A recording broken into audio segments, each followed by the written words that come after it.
In 1986, the Australian comedy classic Crocodile Dundee came out. It was a hit and everyone loved it, and it shot Paul Hogan into superstardom. However, when the movie was released in the States, not only was the movie given different artwork and logo, but the movie's title was slightly altered, with quotation marks around the word crocodile. Now this may seem like a tiny, insignificant change, but it actually changes the dynamics of the title. It's no longer Crocodile Dundee, now it's Crocodile Dundee. This was because Crocodile Dundee's American backers feared that American audiences would think that Crocodile Dundee was just another creature feature movie like Jaws, only with a crocodile. What exacerbated this fear was the horror movie Alligator, which came out several years earlier. So the quotation marks were used for Crocodile Dundee to show that the crocodile part of the title was the character's nickname. This is actually a common practice when movies are released in other countries, to have their titles changed to appeal to that country's market. But also, sometimes movie titles change during said movie's production, or in some cases just before its release. Remember when the movie Ghostbusters was going to be called Ghost Smashers because Dan Aykroyd couldn't get the copyright use of the name Ghostbusters as it was the same name used for a 1970s TV show, until he thought, meh, let's just pay for the title Ghostbusters. Or when the movie American Pie was going to be called Great Falls, which sounds like a compilation video of people falling over. That's not a VHS. That is a VHS.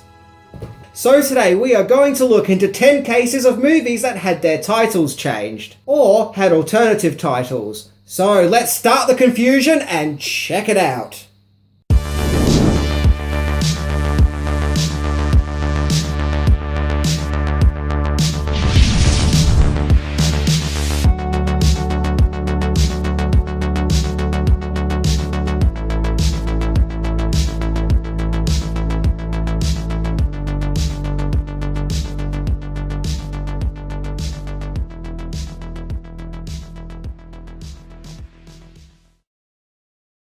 Number 10, Mad Max 2.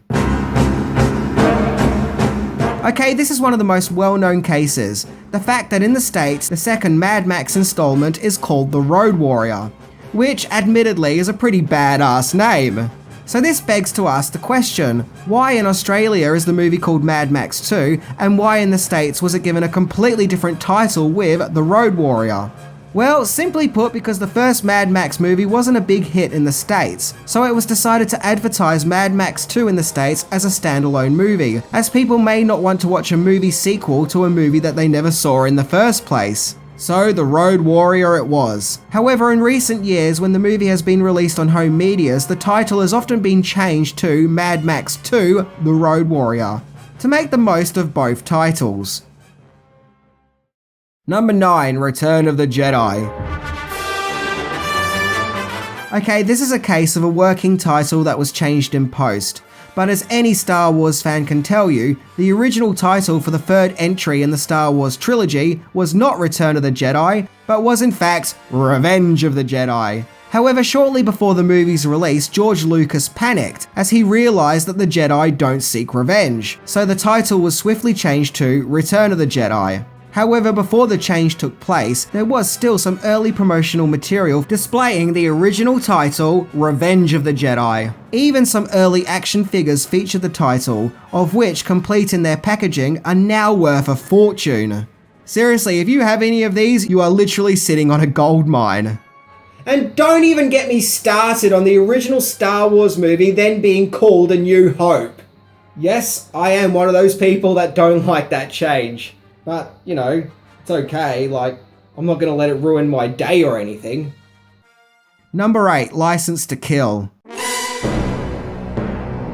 In 1989, the 16th James Bond movie came out, which was to be the second and last one featuring Timothy Dalton as 007, where James Bond becomes a rogue agent and sets out on revenge, and naturally the movie was titled License Revoked.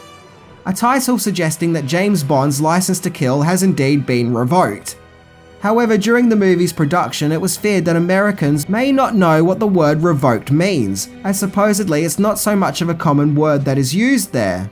So the title became License to Kill.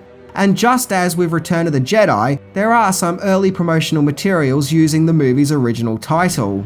However, the battle of the movie's title doesn't end there, as the production was debating on how the word license should be spelt on the poster, as in the US it's spelt with an S, but in the UK it's spelt with a C. But it was decided that Bond is a British character, so let's stick with the British spelling. I can't believe they thought that license revoked would be too confusing, and yet everyone was A-OK with Quantum of Solace? Number 7, Airplane. Now this one is just baffling, but in Australia and New Zealand, the movie Airplane, the classic spoof movie that makes fun of disaster movies from the 70s, particularly ones involving airplanes, was changed to Flying High. And to the best of my knowledge, Australia and New Zealand are the only places that call this movie Flying High. And what makes this even stranger on a personal level is that when I was growing up, there was no internet. So to me, this movie has always been known as Flying High. And even to this day, down here in this part of the world, the movie is still called Flying High. Now this was done because of the more serious movie, The Concorde Airport 1979, as that movie was actually released in Australia in 1980, and it had its title changed to Airport 80, The Concorde. And round about this time, Airplane was also set to be released in Australia and New Zealand. And it was felt that movie audiences may get the two movies confused with each other, and that people may think that Airplane was a serious disaster movie, so it became Flying High in order to stop the confusion. The confusion that probably wasn't even there to begin with. A decision which 40 years later still has the movie titled as Flying High in this part of the world, despite the fact that no one here really remembers or talks about Airport 80. Weird, huh? Number 6, Adventures in Babysitting. In 1987, the teen comedy Adventures in Babysitting was released, and it instantly became a much-loved comedy classic. However, for some reason, when released in the UK, it had its title changed to A Night on the Town. Now, I mentioned this in my Adventures in Babysitting episode, and I actually had some people comment and tell me that they are from the UK and they can remember when the movie came out and that they've always remembered it as Adventures in Babysitting. So I think the alternative title was either very short-lived or only called that in certain parts of the UK. But what I do know is that the movie has since had its original title changed back in that part of the world. A similar thing happened in the UK with the comedy classic National Lampoon's Christmas Vacation, which briefly had its title changed to Winter Holiday, a change that once again was short-lived. So, why was Adventures in Babysitting briefly called A Night on the Town in the UK? Well, this is one anomaly that I actually don't have the answers for. If anyone knows, let me know. Number 5, Harry and the Hendersons. Growing up in England as a small kid, to me the movie Harry and the Hendersons was always called Bigfoot and the Hendersons. I can explicitly remember the two O's in the foot title actually making feet, which I always thought was pretty cool. However, when we moved to Australia, the movie was now called Harry and the Hendersons. Now, as we all know, Harry and the Hendersons is a comedy drama about a family called the Hendersons, unwillingly taking in a Bigfoot into their suburban family home, where they would grow a strong bond and connection with the Bigfoot monster who they would call Harry.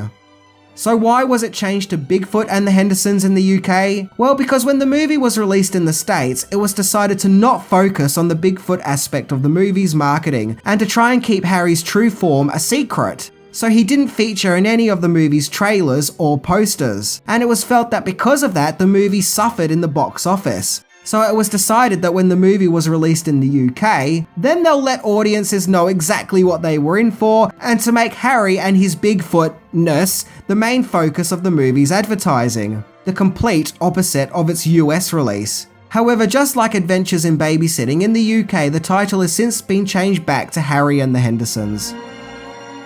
As I mentioned in my Harry and the Hendersons episode, the irony is the movie is all about the humanisation of Harry, and the exploration of him not just being a beast, but a kind and caring character with a soul. Whereas Bigfoot and the Hendersons kind of goes against that and says, yeah, he's just a Bigfoot. Back here in Australia, at one stage, shit got really confusing later down the track, where there was a hybrid title made with Bigfoot in Harry and the Hendersons, creating an unnecessary long movie title. Number 4, Home Alone.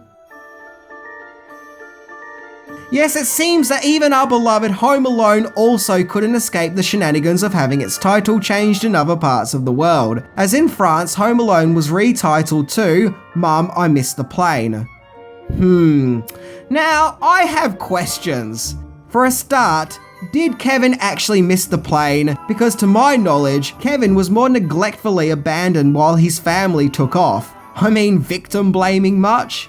And Kevin not going on the plane isn't really the main point of the movie, but rather the storytelling tool that leads to the movie's main conflict, which is Kevin is home alone. But regardless, in France, the movie was Mum, I Missed the Plane. And I actually kind of love this strange name-changing anomaly. I guess that Home Alone 2 was called Mom, I Got on the Wrong Plane? I guess. Number 3, The Avengers. Yes, movies having alternative titles isn't just something that happens to older movies, but recent ones too. As in 2012 we got the Avengers movie, which saw the coming together of Marvel superheroes, creating the modern shared cinematic universe. And naturally the movie was called The Avengers, named after the comic book of the same name. Except for the UK, where the movie had its title changed to Avengers Assemble. So why did the UK have to be different to everyone else and slightly change the title? Well, so UK audiences wouldn't get it confused with that pretty awful Avengers movie from the late 90s, which naturally was also called The Avengers, which is based on the UK TV spy series from the 60s. I guess to older audiences, The Avengers is a British institution, so I'm also guessing that the powers that be were worried that UK audiences will get the Marvel Avengers confused with the British spy franchise.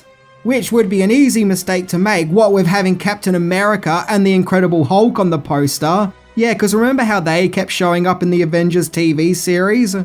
Yeah, that's a joke. But seriously though, I think sometimes these people who are behind the marketing assume that people are stupid and are unable to figure it out for themselves. But regardless, calling the movie Avengers Assemble is a minor change, but one that's worth bringing up. Number 2, The Mighty Ducks. Yes, the classic children's sports movie which sees Emilio Estevez coach a junior ice hockey team into greatness, which was renamed as Champions in Australia. The change was made because Australian distributors felt that the original title of Mighty Ducks may be misleading, and audiences may think the movie was actually about ducks, so it was changed to Champions, named after the Queen song that was used in the movie. However, things only got more confusing from there, as by the time the sequel came out, The Mighty Ducks 2, at this stage everyone knew who the Mighty Ducks were, because the first movie was so popular. So the movie wasn't called Champions 2 here, but instead here in Australia, the sequel was retitled to just simply The Mighty Ducks, the same title as the original movie's US release. But they tried to let you know that this is a sequel to Champions by declaring on the poster, "The Champions are back." However, when the third movie came out, the Australian distributors decided not to muck about with the titles anymore, where it went with the original title of The Mighty Ducks 3. So just to recap, here in Australia, the Mighty Ducks trilogy is called Champions, The Mighty Ducks, and The Mighty Ducks 3. Which probably led to even more confusion, with some Australian viewers wondering what happened to The Mighty Ducks 2. Yeesh. Yeah, look, they really botched it up. Sometimes when you try and fix something that doesn't need to be fixed, it just creates more problems. Number 1, Frog Dreaming. Okay, so this countdown started with an Australian movie, so it may as well end with one, where we get to Frog Dreaming, the 1986 children's movie which sees Henry Thomas get caught up in an adventure of Indigenous Australian mythology. This movie was kind of like Australia's answer to Spielberg movies like E.T. and The Goonies. But why is it at the number 1 spot? Well, because Frog Dreaming didn't just have 2 alternative titles, but 3 of them. Yep, it seems that we just couldn't figure out what title to give this movie, so we gave it several. As in the States, the movie is known as The Quest, which is a bit generic, but okay, I'll go with it. After all, the Henry Thomas character does go on a quest. However, in the UK, the movie was called The Go Kids, which is just weird. So, who are the Go Kids? Well, I have no idea. Is it meant to be Henry Thomas and his friends? Well, I guess so, but the term Go Kids is never mentioned in the movie. Not once, which just makes it strange. The title The Go Kids sounds like an afterthought, like maybe to try and make the movie sound a bit like The Goonies, I don't know. But to me, this movie is, and always will be, Frog Dreaming. I mean, come on, that's a great title. There are so many cases of movies having alternative titles which I haven't even mentioned. There are tons out there, and it's a phenomenon that's still happening today. So if this topic interests you, then go out and investigate. There is lots of hidden WTF treasure waiting for you. Anyway, I'm Minty, and I'm just glad that in the UK, my channel wasn't retitled to The Go Minty. See ya!